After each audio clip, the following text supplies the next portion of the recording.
The first American pilots to tangle with Japanese Zeros over the Pacific in early 1942 came back with stories that sounded like fishermen's tales, except these were deadly serious.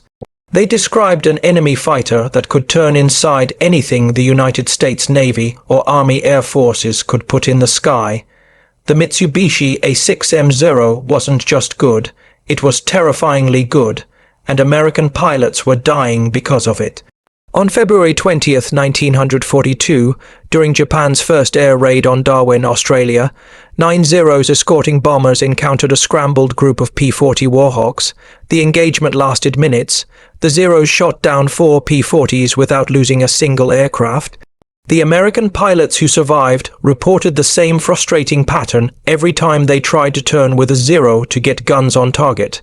The Japanese fighter simply turned tighter, slipped inside their turning radius, and ended up on their tail. It was like trying to outdance a ballerina while wearing lead boots. The statistics from those early months were brutal. In the Philippines, over Wake Island, and throughout the Dutch East Indies, American fighter pilots faced a simple mathematical problem. The Zero could complete a full 360 degrees turn in roughly 16 seconds at combat speeds. The F-4F Wildcat, America's primary carrier fighter, needed about 19 seconds. The P-40 Warhawk needed even longer. 3 seconds doesn't sound like much until you realize that in a turning dogfight, those 3 seconds meant the Zero could complete its turn, acquire a firing solution, and put 20mm cannon rounds through your cockpit while you were still hauling your aircraft around trying to point your nose at empty sky, but numbers only tell part of the story. The Zero achieved its remarkable turning ability through radical design philosophy. Japanese engineers built an aircraft that weighed just 300 lb empty, about 2/3 the weight of an F-4F Wildcat. They accomplished this weight savings by stripping away almost all armor protection for the pilot and fuel tanks. No self-sealing fuel tanks, minimal armored plating behind the seat. The Zero was essentially a powerful engine wrapped in tissue paper, trading survivability for pure maneuverability. American pilots didn't know this yet, but they definitely felt the consequences. Every engagement followed a predictable pattern. American pilots would spot Zeros, dive to attack, maybe get off a burst of gunfire, and then the Zeros would turn to engage. The instant an American pilot tried to turn fight to maneuver his aircraft in a horizontal turning circle to track the enemy, he'd lost. The Zero would simply outturn him, sliding from defender to attacker in seconds. Experienced pilots developed a sick feeling in their stomachs as they hauled back on the stick, knowing they were committing to a contest they couldn't win. Lieutenant Commander Jimmy flatly described the situation in March 1942, after engagements near Guadalcanal. "It's not that our boys lack courage or skill. They have both in abundance, but they're trying to fight by the rules, and the rules don't work anymore. We're teaching them to dogfight, to turn and burn, to stay in the fight against Zeros. That's teaching them to die." His words cut to the heart of the crisis facing American naval aviation. The entire doctrine of fighter combat, developed over years of training and theory, had been invalidated in a matter of weeks. The crisis extended beyond individual pilot survival. Air superiority in the Pacific depended on winning these fighter versus fighter engagements. If American fighters couldn't protect dive bombers and torpedo planes, carrier task forces couldn't effectively strike Japanese targets. If fighters couldn't protect bases and bomber formations, America's offensive capability evaporated. The Zero problem wasn't just about dogfighting. It threatened the entire strategic picture in the Pacific theater.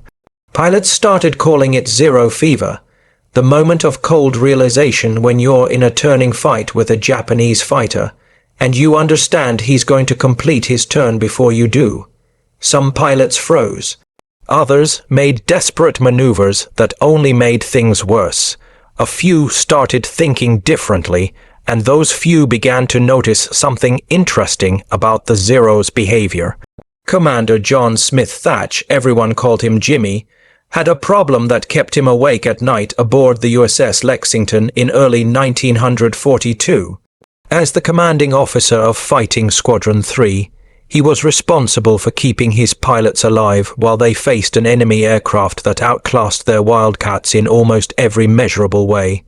Thach was an unusual naval officer for his time. He didn't just fly, he studied. While other squadron commanders focused on gunnery practice and formation flying, Thach spent hours poring over after-action reports, debriefing returning pilots and running calculations on scratch paper.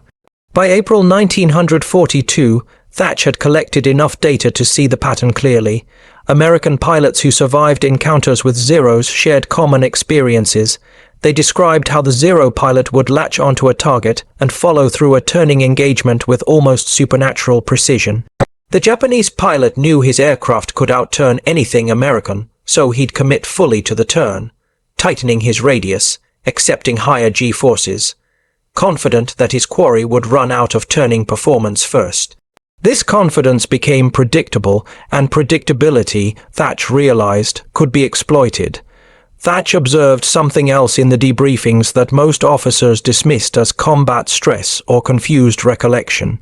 Multiple pilots reported that when they'd attempted radical maneuvers, sudden dives, unexpected climbs, or aggressive throttle reductions, Zero pilots sometimes seemed surprised. The Japanese flyers had grown accustomed to American pilots fighting in a particular way, maintaining speed, attempting to turn, and eventually dying. Anything that deviated from this pattern seemed to momentarily confuse the enemy. These were small moments, usually not enough to save the pilot's life, but they were moments nonetheless. The breakthrough came when Thach interviewed Lieutenant Edward Butch O'Hare after his extraordinary performance on February 20, 1942. O'Hare had single-handedly defended the Lexington against 9 Japanese bombers, shooting down 5, but what interested Thach wasn't the bombers. It was how O'Hare had dealt with the escorting Zeros. O'Hare described making high-speed slashing attacks, firing, and then refusing to turn. Instead, he'd used his Wildcat's superior diving speed to disengage, zoom back up to altitude, using that speed as energy and attack again. He never let a Zero pull him into a turning fight. Thach started running experiments using matchsticks on his desk. He'd push 2 matchsticks around, simulating different tactical approaches. The problem was isolation. If a Zero got on your tail and you couldn't outturn him, you were dead. But what if you weren't alone? What if your wingman could become your weapon? He moved the matchsticks in crossing patterns, creating situations where a Zero pursuing one Wildcat would inevitably fly into the guns of another. The geometry was simple, but it required perfect coordination and absolute trust between pilots. On May 10, 1942, Thach gathered his squadron pilots in the Lexington's ready room and explained what he'd developed. He called it the beam defense position, though it would become immortalized as the Thach. The concept was revolutionary. Instead of fighting individually, 2 Wildcats would fly parallel courses about 200 ft apart. When a Zero attacked one plane, both Wildcats would turn toward each other in a crisscross pattern. The Zero, committed to pursuing the first Wildcat through the turn, would suddenly find the second Wildcat crossing directly in front of him, guns blazing. If the Zero broke off to avoid being shot, the first Wildcat was safe. If the Zero continued pursuing, he'd fly straight into a hail of 50 caliber bullets, but Thach was developing more than just the weave. He was documenting something more fundamental about Zero tactics. Japanese pilots, he noted, had fallen into patterns based on their aircraft superiority. They expected American pilots to fight in specific ways. To turn, to try to dogfight, to play by rules that favored the Zero. This expectation created tunnel vision. Zero pilots would commit to pursuit with such confidence that they'd ignore warning signs. They'd follow American fighters into situations that a more cautious pilot would recognize as traps. Thach shared his observations with every squadron commander who'd listened. He wrote detailed tactical memos that circulated through the fleet. Some of his ideas were dismissed. Senior officers who'd never faced a Zero thought Thach was overcomplicating simple fighter tactics. But the pilots who'd survived combat in the South Pacific read Thach's reports like scripture. Here was someone who understood what they were facing and who was thinking systematically about solutions rather than just demanding more courage or better gunnery. The real test would come at midway. The thatch weave looked absurd on paper. Naval aviation doctrine since World War I emphasized formation integrity, mutual support through defensive circles, and individual dog fighting prowess. Now, Thatch was telling pilots to deliberately turn toward the enemy, to cross flight paths with their wingmen at high speed, and to trust that geometry and timing would save them instead of superior turning performance. It violated every instinct that fighter pilots had developed. Thatch drilled his pilots relentlessly during the voyage to Midway in late May 1942. 2 Wildcats would take off and practice the scissoring motion over and over. Turn toward each other, pass, turn back, pass again. The pattern created a woven defensive zone that was nearly impossible for a single attacker to penetrate, but it required absolute precision. If the timing was off by even a second, the 2 Wildcats could collide. If one pilot hesitated or misjudged the crossing point, the weave collapsed and both aircraft became vulnerable. Thatch's pilots practiced until the maneuver became instinctive, until they could execute it, while under fire with their adrenaline screaming and their hands shaking. On June 4, 1942, the Battle of Midway provided the ultimate testing ground. Thatch led his division of 6 Wildcats as escort for torpedo bombers attacking the Japanese carrier fleet. At 0920 hours, Zeros swarmed the formation. Thatch saw his worst nightmare materializing, more than a dozen Zeros diving on his outnumbered Wildcats. He immediately went into the weave with his wingman, Enon Robert Ramdib. A Zero latched onto Thatch's tail and followed him into the turn with predictable aggression. The Japanese pilot was flying exactly as Thatch had theorized, committed fully to the pursuit, confident in his aircraft's superior turning ability, focused entirely on the target in front of him. Dib crossed in front of Thatch at a combined closing speed of nearly 500 mph. The Zero pilot suddenly found himself flying directly into Dib's gun sight with less than 2 seconds to react. Dib's 650 caliber machine guns shredded the Zero's unarmored airframe. The aircraft disintegrated. Thatch immediately reversed his turn, weaving back across Dib's flight path. Another Zero that had been pursuing Dib now faced the same geometry problem. Thatch's guns were pointed directly at him. The Zero pilot broke off, unwilling to fly into certain death. In less than 30 seconds, the weave had destroyed one Zero and forced another to disengage. The engagement continued for nearly 20 minutes. Thatch's division kept weaving, kept crossing, kept turning toward each other instead of away. The Zeros, accustomed to picking off isolated American fighters, couldn't crack the formation. Every time a Zero committed to an attack, he flew into a crossfire. Japanese pilots, who'd grown comfortable with American predictability, suddenly faced something entirely new. Some adapted and broke off, others, locked into their attack mindset, pressed forward and died. By the time Thatch's division returned to the Yorktown, they'd shot down 3 Zeros confirmed and driven off at least 5 others. More importantly, they'd protected the torpedo bombers long enough for the attack to develop, even though the torpedo attack itself proved largely ineffective due to other tactical problems. Word of the weave spread through the Pacific Fleet within days. Pilots who'd felt helpless against Zeros now had a concrete defensive tactic that worked.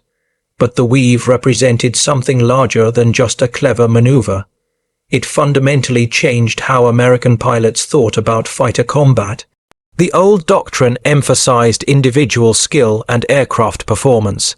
The new doctrine emphasized teamwork, tactical discipline, and exploiting enemy psychology. You didn't need to outturn a Zero if you could outthink the Zero pilot. Fighter squadrons throughout the Pacific began adapting the weave to their own needs. Some versions used 4 aircraft instead of 2, creating even more complex crossing patterns. Others modified the timing and spacing based on whether they were flying Wildcats, P-40s, or the new P-38 Lightnings that were beginning to arrive in theater. The core principle remained constant: turn toward your wingman. Force the enemy to choose between breaking off or flying into guns, and never fight the way the enemy expects you to fight. The psychological impact on Japanese pilots was significant. Intelligence reports from captured documents and interrogated prisoners revealed that Zero pilots had begun approaching combat more cautiously by late 1942. The easy victories of early 1942 were over. American formations that weaved and scissored were dangerous in ways that went beyond simple numerical odds. The Japanese tactical advantage, their aircraft's superior maneuverability, had been neutralized not through better engineering, but through better thinking. While Thatcher's weave solved the problem of what to do when a Zero got on your tail, it didn't address the fundamental question that kept nagging at American fighter pilots. How do you fight an enemy you can't outturn without waiting to be attacked first? The answer came from an unlikely source: pilots who'd survived by refusing to dogfight at all. These pilots had stumbled onto something that would become the cornerstone of American fighter doctrine for the rest of the war. Energy fighting. Major John L. Smith of Marine Fighting Squadron 2, 123, arrived at Guadalcanal's Henderson Field in August 1942 with a simple philosophy that he drummed into every pilot under his command. Altitude is life, speed is life, turning is death. Smith had studied the early combat reports obsessively and reached a conclusion that seemed almost cowardly to traditionally minded fighter pilots: never under any circumstances turn with a Zero. Instead, his pilots would use the one advantage their aircraft actually possessed: diving speed and structural strength. The physics were straightforward. A Wildcat weighed about 7'9", 100 lb fully loaded compared to the Zero's 5'3", 100 lb. In level flight at the same speed, both aircraft had the same kinetic energy, but in a dive, the heavier Wildcat accelerated faster and could reach higher speeds before structural limits kicked in. The Zero's lightweight construction, the same feature that made it turn so beautifully, became a liability in vertical maneuvers. Zero pilots who dove too aggressively risked overstressing their airframes. American pilots in Wildcats, P-40s, and especially the rugged P-47 Thunderbolts that arrived later, could dive at speeds that would tear a Zero apart. Smith's pilots executed what became known as boom and zoom attacks. They'd patrol at high altitude, typically 20 Zeros, Euro 0 FT or higher, maintaining what pilots called an energy advantage. When they spotted Zeros below them, they'd dive at high speed, fire a quick burst at the target, and then use their diving speed to zoom back up to altitude before the Zeros could react. The attack lasted seconds. If the burst connected, the Zero went down. If it missed, the American pilot didn't stick around to see. He converted his speed back into altitude and set up for another attack. The Zeros below could turn and twist all they wanted. They couldn't catch an aircraft that refused to fight in their arena. Captain Joe Foss, who would end the war as one of America's top aces with 26 victories, described the energy fighting doctrine in blunt terms during a debriefing in November 1942. The Zero wants you to turn, that's his game, so don't play it. Stay above him, stay fast. Hit him when he's not looking and get out before he can respond. It's not about being brave or proving you're a better pilot in a fair fight. It's about killing the enemy and going home alive. Falk's words captured the fundamental mindset shift that was happening across the Pacific Theater. The concept of energy management went deeper than just diving and climbing. Pilots learned to think of their aircraft as a reservoir of energy that existed in two forms: kinetic energy from speed and potential energy from altitude. Every maneuver either spent energy or traded one form for another. A sharp turn bled off speed. It converted kinetic energy into angular momentum and through air resistance into waste heat. A climb traded kinetic energy for potential energy. A dive did the reverse. The goal was to maintain higher total energy than your opponent, which meant you controlled the terms of engagement. Lieutenant Commander James Flatley, who'd earlier lamented the inadequacy of traditional dogfighting tactics, became one of the most vocal advocates for energy fighting. By September 1942, he developed a training program that used chalk talks and blackboard diagrams to teach pilots how to visualize energy states during combat. He draw two aircraft and ask, this zero is at 15,000 FT doing 180 knots. You're at 20,000 FT doing 250 knots. Who has the energy advantage? The answer was always the aircraft with more total energy. And that aircraft got to decide whether to fight or flee. This approach required discipline that went against every fighter pilot's aggressive instincts. When you dove on a zero and missed, every bone in your body wanted to pull around and try again. You just traveled 50,000 FT at screaming speed. Your target was right there, and turning to re-engage felt natural. But that turn bled off all your speed. Suddenly, you were in the zero's energy state. Slow and vulnerable, the zero pilot who'd been defensive moments before could now reverse the situation. Pilots who couldn't resist that temptation died. The throttle down overshoot technique emerged from desperate situations where everything else had already gone wrong. You'd lost your altitude advantage. A zero had gotten on your tail despite your best efforts. The weave wasn't an option because your wingman was somewhere else fighting his own battle. Energy fighting doctrine said you should never be in this position. But combat is chaos, and sometimes theory meets reality in the worst possible way. This is where pilots discovered that the throttle lever itself could become a weapon. Ensign James Sweat stumbled onto the technique accidentally on April 7, 1943, during a massive Japanese air raid on Guadalcanal. A zero had latched onto his tail after Sweat had exhausted his altitude and speed advantages during a frantic engagement with dive bombers. Sweat was hauling his Wildcat through violent maneuvers, but the zero pilot matched every turn, creeping closer. Sweat's aircraft was already damaged, losing hydraulic fluid, and he knew he had maybe 30 seconds before those 20 cannons chewed through his empennage. In desperation, he did something that violated every instinct. He chopped his throttle to idle. The effect was immediate and dramatic. The Wildcat's deceleration threw Sweat forward against his shoulder harness. Behind him, the zero pilot had been tracking his target's speed, adjusting his own throttle to maintain firing position. When Sweat's aircraft suddenly slowed, the zero's momentum carried it forward. In aerial combat, this is called an overshoot. The zero flashed past Sweat's left wing, suddenly transforming from predator to prey. Sweat rammed his throttle forward, pulled his nose up slightly, and fired a 2.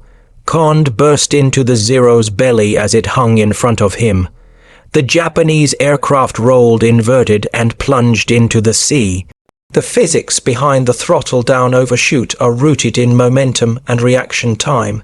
An aircraft traveling at 280 mph covers about 410 ft per second. When a pursuing pilot sees his target suddenly decelerate, several things happen in sequence. First, there's a recognition lag. The human brain needs roughly half a second to register that the target speed has changed. Then there's a decision lag, another quarter second to decide what to do about it. Then there's an action lag, the time it takes to physically move your hand to the throttle or stick. By the time the pursuing pilot has reduced power and applied appropriate back pressure to avoid overshooting, he's already traveled 200 to 300 FT closer than he intended. But the technique was far more sophisticated than simply pulling the throttle back and hoping for the best. Pilots who survived to refine the method discovered that timing and situation awareness were everything. You couldn't reduce throttle too early. The pursuing pilot would have time to adjust and would simply slow down with you, maintaining his firing position. You couldn't reduce throttle too late. If the enemy was already in effective firing range, you'd just make yourself an easier target. The sweet spot was when the pursuing aircraft was about 2 to 3 seconds from optimal firing position, close enough that the pilot was focused on his gun sight and target tracking rather than gross maneuvering. The technique also required understanding your pursuer's mindset. Zero pilots by mid-1943 had developed specific attack patterns based on hundreds of successful engagements. They'd close to within 200 ft, settle into positions slightly behind and below their target, and then fire a methodical burst aimed at the cockpit and engine. This attack profile was consistent and predictable, which made it exploitable. A Zero pilot who'd positioned himself for this killing shot had committed his aircraft to a specific flight path and speed. He expected his target to either maintain speed or accelerate desperately. A sudden deceleration wasn't in his tactical playbook. Marine Captain Jefferson DeLange scored 9 victories during the Guadalcanal campaign, described teaching the throttle down technique to replacement pilots in early 1943. I tell them to think of it like playing chicken, but in reverse. The Zero pilot thinks he's won. He's settling in for the kill. That confidence makes him predictable. When you chop throttle, you're betting that his momentum and his expectations will carry him past you before he can react. It's not a comfortable feeling. Your speed drops, your controls get mushy, and every instinct screams that you're doing something wrong. But if you time it right, you get 1 or 2 seconds where he's in front of you, and you're still alive to shoot. The throttle down maneuver had limitations that pilots learned through trial and error. It was a one-time trick. Once you'd executed it, you'd bled off most of your air speed and energy. If you missed your shot when the enemy overshot, you were in serious trouble, slow and vulnerable with no energy reserve. It also didn't work well against multiple attackers. While you might force 1-0 to overshoot, his wingman would simply adjust and shoot you during your low speed recovery. The Battle of Midway in June 1942 had validated Thatcher's weave under combat conditions, but it was Guadalcanal that became the proving ground where energy tactics and throttle management transformed from experimental techniques into standard doctrine. Henderson Field, captured by Marines on August 7, 1942, sat at the center of a 6-month meat grinder that pilots called the slot. Japanese aircraft flew down from Rabble almost daily, and American fighters launched from Henderson's muddy, shellacked runway to intercept them. This was where theory met reality repeatedly, violently, and without mercy. Marine Fighting Squadron 223, led by Major John L. Smith, arrived at Henderson on August 20, 1942, with 19 Wildcats. Smith's pilots had been thoroughly indoctrinated in energy fighting principles before they ever reached Guadalcanal. No turning with zeros, maintain altitude, dive, shoot, climb. On August 24th, during the Battle of the Eastern Solomons, Smith's squadron intercepted a large formation of Japanese bombers and their Zero escorts. The Marines stayed high, dove through the Zero screen at over 350 mph, shot down 4 bombers in the first pass, and zoomed back to altitude before the Zeros could effectively respawn. The surviving Zero pilots turned and twisted below, demonstrating their superior maneuverability to empty sky, while Smith's pilots set up for another diving attack. The engagement statistics from those first weeks at Guadalcanal told a remarkable story. In August 1942, Marine and Navy fighters operating from Henderson Field shot down 42 Japanese aircraft while losing 16 of their own, a ratio of roughly 6 to 1. By comparison, the fighting in the Philippines and Dutch East Indies 6 months earlier had seen ratios that often favored the Japanese. The difference wasn't better aircraft. The Wildcats at Guadalcanal were the same models that had struggled earlier. The difference was tactics. American pilots were no longer fighting the way the Zero's design wanted them to fight. Captain Marion Carl, who became the first Marine Corps ace at Guadalcanal, described a typical engagement on September 9, 1942, that illustrated how throttle management had become integrated into standard combat procedure. Carl had bounced a Zero from above, made his firing pass, and was climbing back to altitude when he noticed his speed had dropped more than intended. A second Zero had maneuvered behind him during his climb. Carl continued his climb for another 3 seconds, watching his airspeed indicator drop from 210 to 180 knots, letting the Zero close the distance. Then he simultaneously reduced throttle to idle and deployed his landing flaps, a double deceleration that killed his air speed dramatically. The Zero overshot so violently that it passed nearly 100 ft ahead of Carl's nose. Carl retracted his flaps, shoved his throttle forward, and destroyed the Zero with a deflection shot as it tried to dive away.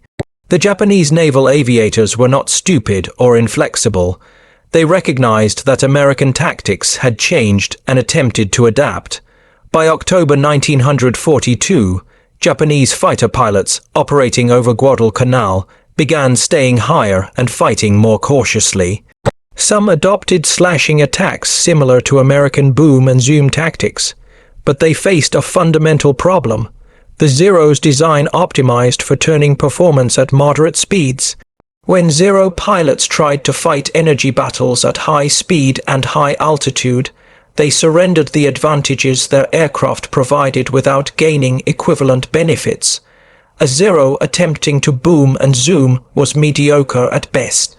A wild cat using energy tactics was leveraging its actual strengths. The naval battle of Guadalcanal on November 12–13, 1942, provided a dramatic demonstration of how far American fighter tactics had evolved in just 6 months. Lieutenant Commander James Flatley led a combat air patrol of 8 Wildcats when a large Japanese strike approached the American fleet. Rather than charging directly at the incoming raid, Flatley positioned his Division 5-0, Eero 0 FT above the Japanese formation and slightly to the side, maintaining both altitude and positional energy advantage. His pilots made repeated diving attacks on the bomber formation with each Wild Cat completing 3 or 4 individual boom and zoom runs. The escorting Zeros attempted to intercept, but found themselves constantly reacting rather than controlling the engagement. Flatley's division shot down 7 bombers and 2 Zeros without losing a single aircraft. The improvement in kill ratios became even more pronounced as 1942 ended. In November and December, American fighters in the Solomons achieved rates of nearly 4-1 against Japanese aircraft.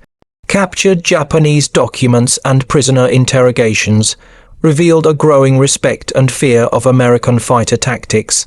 One Japanese naval aviator shot down and captured in December 1942 told interrogators that Zero pilots had been instructed to avoid extended engagements with American fighters that maintained altitude advantage, noting that the Americans no longer fight foolishly.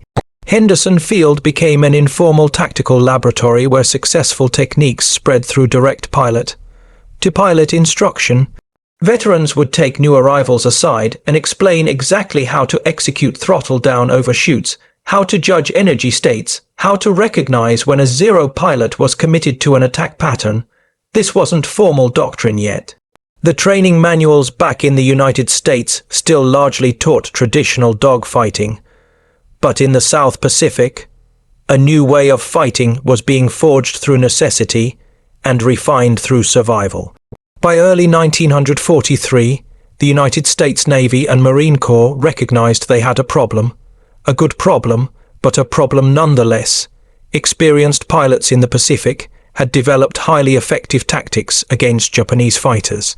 But this knowledge existed primarily in the heads of combat veterans and in scattered after-action reports. New pilots arriving straight from stateside training were still being taught to dogfight, to turn with the enemy, to rely on individual aerial combat prowess. The Navy needed to institutionalize what had been learned in blood over Guadalcanal and turn battlefield innovations into systematic training doctrine. The Naval Air Station at Jacksonville, Florida, became the epicenter of this tactical revolution in fighter training. In February 1943, Commander John Thatch himself was ordered back from the Pacific to redesign the fighter training curriculum. Thatch brought with him reams of combat data, gun camera footage, and debriefing transcripts. He also brought something more valuable, the credibility of a combat commander who developed tactics that actually worked and kept pilots alive. When Thatch spoke, instructors listened. When he said traditional dog fighting training was killing pilots, the Navy began changing how it taught fighter combat. The new curriculum at Jacksonville and other training bases reflected a complete philosophical shift. Student pilots learned energy management before they learned aerobatics. Instructors used classroom physics demonstrations to illustrate kinetic and potential energy concepts. One particularly effective teaching method involved rolling balls down ramps of different heights. Students could physically see how a ball starting from higher up, more potential energy, would hit harder and roll farther, more kinetic energy, than a ball starting lower. The message was simple: altitude equals energy equals life. The pilot who starts higher controls the fight. Throttle discipline became a specific training module. Student pilots flew practice engagements where instructors in faster aircraft would get on their tail, simulating a zero attack.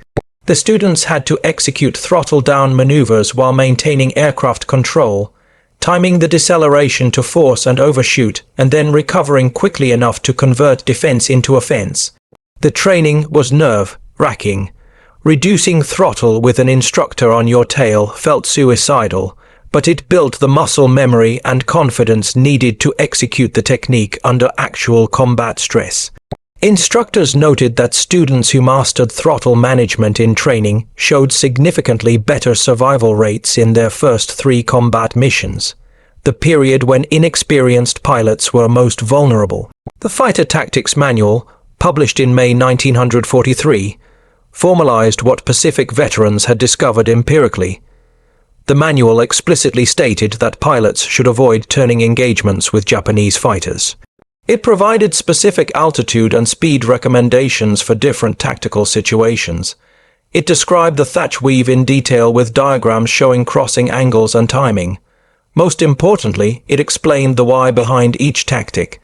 Not just what to do, but the physics and psychology that made these techniques effective. This was revolutionary for military doctrine, which traditionally told soldiers what to do without extensive explanation. Training also emphasized recognition and decision-making under pressure. Students learned to identify aircraft silhouettes instantly and assess tactical situations in seconds. Is that enemy aircraft above or below you? What's your relative speed? Do you have an energy advantage? Can you disengage if the engagement goes poorly? These questions needed to become automatic, processed faster than conscious thought. Instructors created pressure scenarios during training flights, simulated emergencies, multiple attackers, low fuel situations, forcing students to make life or death decisions while managing their aircraft's energy state. The Marine Corps established a similar training pipeline at Marine Corps Air Station El Centro in California's Imperial Valley. Marine instructors, many of them Guadalcanal veterans, brought an even more aggressive edge to energy fighting doctrine. They emphasized that maintaining altitude discipline required almost painful patience. New pilots wanted to dive on every target they saw, burning their energy advantage for a low-probability shot. Veterans taught them to wait to stalk, to position themselves so perfectly that the enemy never knew the attack was coming until bullets started hitting. Lieutenant Colonel Harold Indian Joe Bauer, a Medal of Honor recipient and a Guadalcanal veteran, told students, "The successful fighter pilot is patient, calculating, and ruthless. Gallantry is for movies. Efficiency is for survival." By mid-1943, every fighter pilot graduating from Navy and Marine Corps training programs had been thoroughly indoctrinated in energy tactics and throttle management. They'd practiced the thatch weave until they could execute it while half asleep. They'd done forced overshoot drills until reducing throttle in a defensive situation felt natural rather than terrifying. They understood that their Wildcats, Corsairs, or Hellcats couldn't outturn a Zero, so they'd never try. This standardized training meant that veteran squadron commanders in the Pacific could trust that replacement pilots arriving in theater already understood the fundamentals of how to fight and survive. The results validated the training investment. In the second half of 1943, as fully trained pilots flooded into Pacific squadrons, American fighter kill ratios against Japanese aircraft climbed above 5-1 and kept rising. These weren't veteran aces achieving these numbers. These were average pilots applying systematic tactics they'd learned in training. The institutional knowledge that had been confined to combat veterans in early 1943 had become standard competency across the entire fighter force by year's end. The throttle lever, once just a speed control, had been transformed into a tactical weapon that every American fighter pilot knew how to employ. The throttled down overshoot technique and the broader energy fighting doctrine it exemplified represented something more profound than just clever aerial tactics. They demonstrated how American military culture, when properly motivated, could systematically analyze problems, adapt to enemy strengths, and develop solutions faster than adversaries could counter-adapt. The Japanese had spent the 1930s perfecting the Zero and training elite naval aviators to exploit its capabilities. Americans spent 6 months in 1942 figuring out how to neutralize a decade of Japanese investment, then institutionalized that knowledge across thousands of pilots. This adaptability created a compounding advantage that extended far beyond individual dogfights. By late 1943, Japanese naval aviation was trapped in a vicious cycle. Their most experienced pilots, the veterans who dominated the early war, were dead, shot down by Americans who'd learned not to fight on Japanese terms. Replacement pilots received abbreviated training because Japan lacked the fuel, time, and safe airspace to properly develop aviators. These inexperienced pilots flew the same Zeros that had terrorized the Pacific in 1942. But without veteran leadership and against American pilots who'd been systematically trained in tactics, specifically designed to exploit the Zero's weaknesses. The aircraft hadn't changed, the quality of the pilots flying them had collapsed. The Great Marianas Turkey shoot on June 19, 1944, starkly illustrated this transformation. American carrier fighters, now primarily F-6F Hellcats, which combined the Wildcat's ruggedness with significantly better performance, intercepted massive Japanese strikes during the Battle of the Philippine Sea. American pilots maintained altitude discipline, used energy tactics, and employed throttle management when necessary. The Japanese lost approximately 600 aircraft over 2 days, while American losses totaled about 120, with most of those lost to operational accidents rather than combat. The kill ratio exceeded 10-1. Japanese naval aviation never recovered. The Zero hadn't become obsolete. The tactics to defeat it had become universal. The intellectual framework that produced throttled-down tactics influenced American military thinking beyond just fighter aviation. The same analytical approach: study the enemy's strengths, identify the assumptions underlying those strengths, develop tactics that invalidate those assumptions appeared across multiple domains. Submarine commanders studied Japanese anti-submarine doctrine and developed tactics to exploit its gaps. Bomber formations analyzed fighter attack patterns and modified their defensive arrangements. The military became a learning organization that treated enemy capabilities not as fixed obstacles, but as problems to be solved through systematic analysis and tactical innovation. Perhaps most remarkably, the throttle technique exemplified how warfare rewards those who question assumptions and challenge conventional wisdom. Traditional fighter doctrine said you fought by turning and maneuvering. Every instinct said that when someone was chasing you, you should go faster, not slower. The idea of deliberately reducing speed when an enemy was on your tail seemed insane until pilots desperate enough or creative enough to try it discovered that insanity sometimes worked better than sanity.